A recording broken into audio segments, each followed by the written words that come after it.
Okay, so coming back, I have all the routes built. I have all the strike aircraft assigned to missions. Now let me just sort of come up here and go over the overall plan.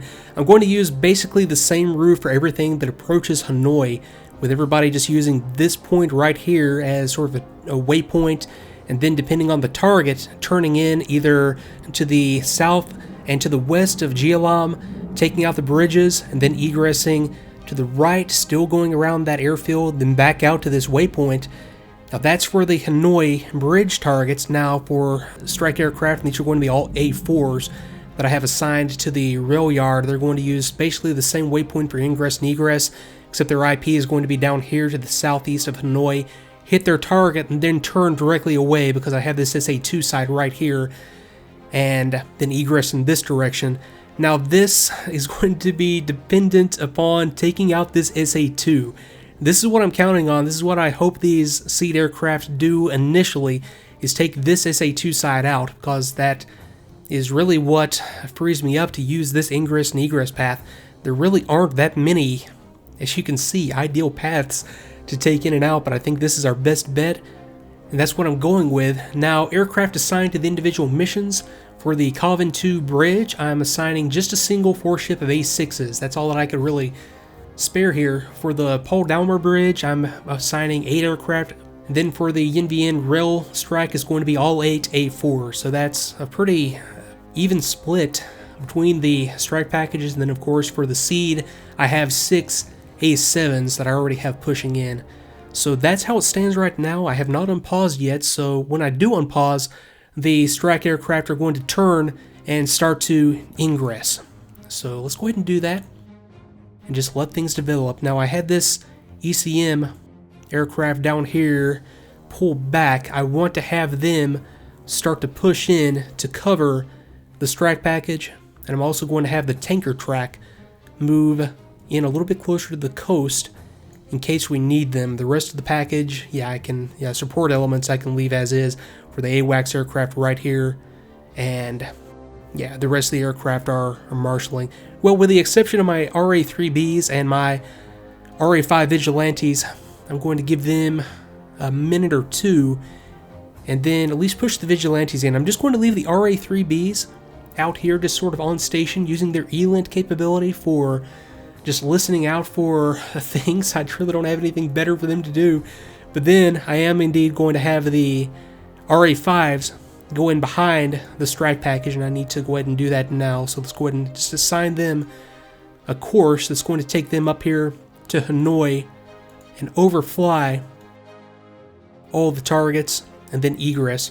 Okay, so I have some aircraft getting airborne from Haiphong, so I have at least a J6 Farmer, but you can see my F4s turning to engage. I also have positive ID on TKP-6 type of ship here, surface combatant PT boat. Okay, so I'll leave that to do whatever he's doing down there, and yeah, like I said, I want to get these ECM aircraft, but I'll wait to push this guy up there closer until these F4s go in and take care of this MiG threat that is developing. Okay, so from here I just need to manage the flight. I really don't need to micromanage anything from here on out, but we'll see how this progresses. As we have a couple of airborne contacts from Hanoi now. And just to make sure I have this cap set up the way that I want it, I'm going to go to the mission doctrine and just make sure that, okay, weapon state RTB, that's Winchester when mission specific weapons. In other words, once they're out of missiles, then they RTB. And then for fuel state, only terminate when bingo. Okay, gotcha. So yeah, that's exactly the way I want it set up. There's a missile shot, aim 7 against this J6.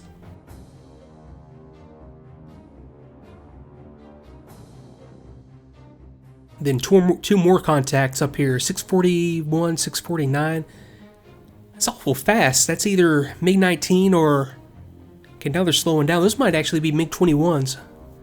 Well, no, radar range only. I don't think those are MiG-21s. We'll see once we get an ID on them. And again, I'm not going to manually mark anything as hostile because I'm using the sort of real-world ROE for the time of requiring a positive ID before taking a beyond visual range shot. Okay, so there's a hit on the J6. And there we go. There's the ID classified as... Oh, what were you classified as? Okay, more J6s. Okay, so this should be relatively easy work. But again, I do worry about getting these aircraft in so close. And that sounded like, yeah, more AIM 7s and probably some AIM 9 shots about to be taken.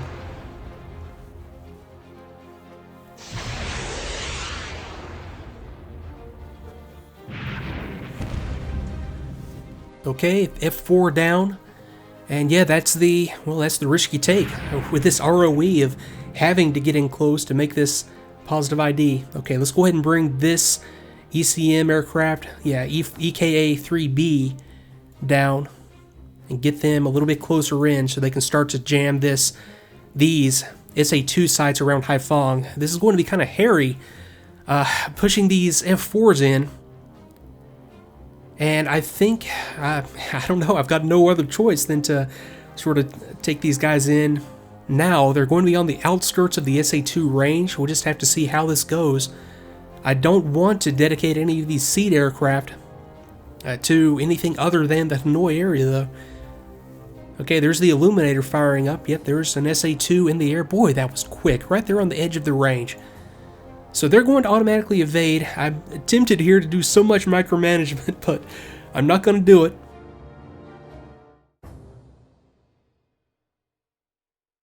Okay, and our guy successfully evaded. Final probability, yeah, out there at that range against a maneuvering target like this, yeah, probability of hit 1% for that SA-2. So I'm a little less worried, I guess. And yeah, like it says here, we also have defensive jammers, AN ALQ-41 on these F4s. Is that a, let me see, is that a pod or is that just built into the F4? Yeah, it's just the built-in defensive ECM capability. And that was another miss. And that one was, yes, spoofed by the ALQ-41 pod. We're also getting the benefit of these ECM jammer aircraft, so they are having an effect on these SA-2s, even though it's not really going to be apparent. In fact, we'll go ahead and bring these guys in to sort of flank the strike package. We have the seed aircraft moving in, seed aircraft right here, main body right there, ECM, tanker.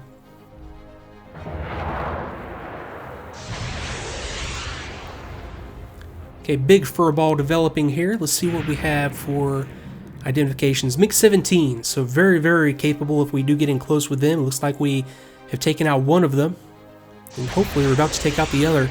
We've got the other SA-2 up there to the north and to the west of Haiphong, and a couple more aircraft getting airborne as well from the, yeah, Keenan, the airbase up there to the south and to the west of Haiphong. Okay, and this SA-2 side is now active. Boy, it's going to be tough to work these guys in. Now, I have these guys, okay, these guys are at 36,000 feet. Once they get to about, it's either 50 or 100 miles from the target, they're going to go down to basically treetop level. And that's sort of what I had envisioned for these A7s as well. They're up at 12,000 feet. But no, I'll let them do their thing. I'll even zoom in a little bit more and watch this progress and see if we can get an ID on these guys, either MiG-17s or MiG-19s from the radar type, it looks like.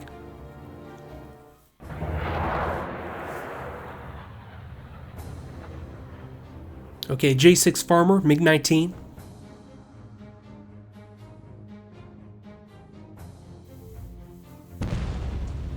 Okay, another F4 down. That was taken out by, yeah, 30mm guns off the J6.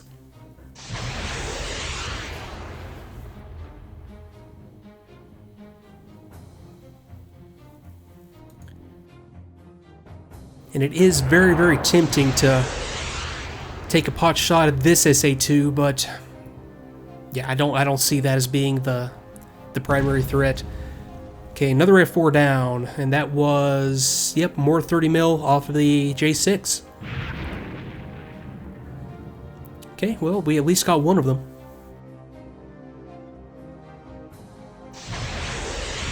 Now we got more AIM-9s in the air, and there's the other J6 down. And that's going to have my mid-cap, unless I have no other airborne contacts. So my mid-cap is going to start to pull back a little bit.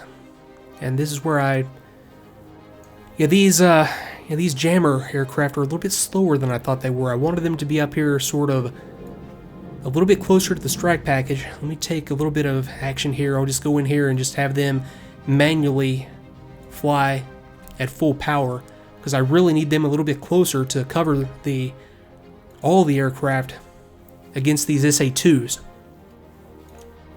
So we see the SA-7s up here starting to push in and getting close to a launch range on this SA-2 once this one goes active. Now the Shrike can't really home in on anything if the radar on the threat is not active. So you can see right here that the illuminator radar on the SA-2, that would be the fan song, is active.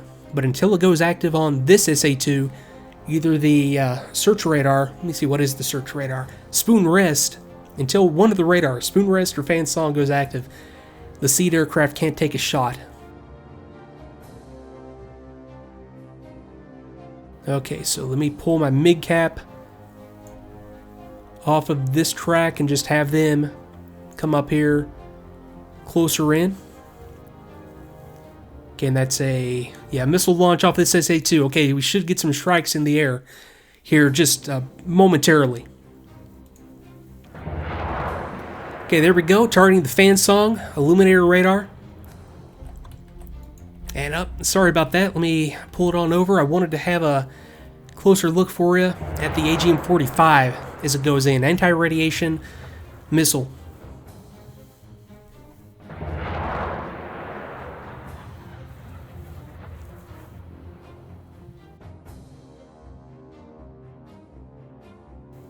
And what I wanted to do here, and it's a mistake I always make, I'm going to go to the seed flight, and under the weapons release authorization, might be a little bit too late or too late, I'm just going to set this to 2.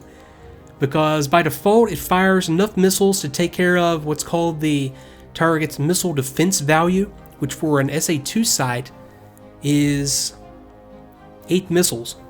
So yeah, it was a little bit of overkill right here, but I'm still going to be okay. Because I still have CBU-59 and 3 Shrikes remaining for anything else that comes up. In fact, there's some AGM-45s going against a spoon rest radar, search radar up there in the Hanoi area. Now these guys, still up at 36,000 feet. I expected them to be down lower level by now, but that's still going to be okay. Now, still got my mid-cap in back of them, so I was a little bit late getting the mid-cap in front of the strike package, but we're still okay. I've got my ECM aircraft up here coming onto station, and this is basically where I'm going to leave these guys, just setting up sort of an ECM corridor along this axis, mainly just there to protect these guys against the Haifeng missiles. You notice these guys have not been firing, and that's, I would imagine, almost certainly due to the jamming activity that we have up now. So 2 more Shrikes against the SA-2 up here to the north of Yen Bien. So these guys still have 2 Shrikes and CBU-59. These guys have CBU-59 remaining, and they're defensive against SA-2. And these aircraft are running in anywhere from 5,000. Yeah, these guys are going down to the deck. My A6s are still up at 22,000 feet, but they are descending. I believe these guys are descending to low level, and there's my recon flight following up RA-5Cs to take care of the BDA. In fact, I'm going to slow these guys down a little bit just to get a little bit more separation between them.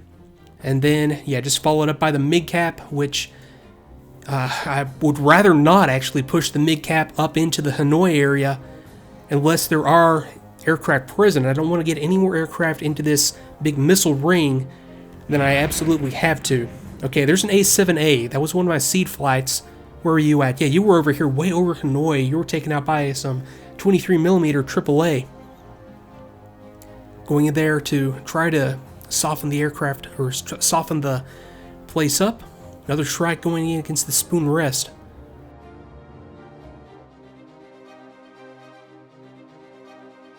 Okay, so those were some CBUs going in against, I believe. Yeah, that was CBU against this SA2 side. There's actually an aircraft there that we can't see. Yeah, I had it filtered so that we were only seeing the groups. We see these straggler A7s out here as well, dropping CBU. So this SA2 side has been completely neutralized. So, boy, these seed flights are doing a heck of a job, although we do have another SA2 engaging them. And now with all the aircraft present, you can see this big wave here. Now our A4s are turning north to Yin Vien. And I am going to, come in here. Now let's watch the show in here as the strike package is over Hanoi.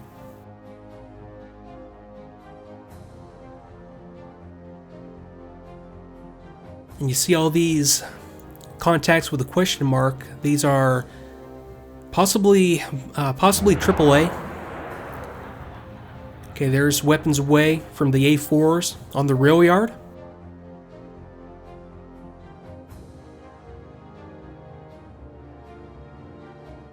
And they're taking all kinds of AAA as they pass over, but that looks like a whole lot of good hits. There's hits on the Paul Dalmer Bridge. And you can see why I skirted around Gialam and just had them egress up here to the northeast and then back down to avoid all the AAA around the airfield. Now we have some more aircraft. Okay, these guys are pulling out of the area. Now these guys are the ones that are going in against the other bridge, the Colvin 2. Okay, there's an A7 or an A6 destroyed by AAA. And then the RA5s following up, so I can go ahead and push them back up. Actually, I can just, they're back to auto on their speed, and that's an A7 Corsair destroyed by AAA. Actually, AAA right there by the SA2 site. Okay, A6 destroyed by AAA. Another A6 right there by the bridge. Okay, so at this point, all aircraft are on and off their targets. That's about as good as I'm going to get. You go back to just the group view. Okay, another A6 flight down. Okay, these guys are RTB. Yeah, everybody should be RTB heading back out here along this path. These guys are A4s. They're just sort of, I think they're just out there sort of caught evading missiles at this point. And then here come the RA5Cs. And these guys were a little bit off of their desired track due to missile avoidance. These A6s, yeah, everybody that's not really following the assigned path are just avoiding missiles at this point.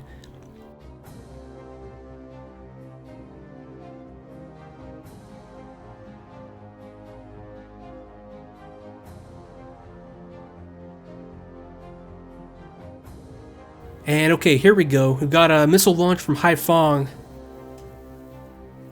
Let me see. Yeah, probably on this A4 group. Possibly on the A4 group. Let me go ahead and re-enable all the aircraft so we can see exactly which ones are getting hit there. It could be any one of the entire package.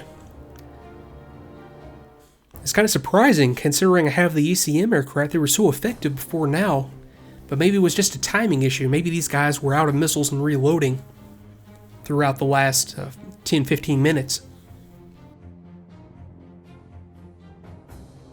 I think it's actually the ECM aircraft they're going after right now. That was, let me see, final probability 7%. So I do need to get all the assets pulled out of there.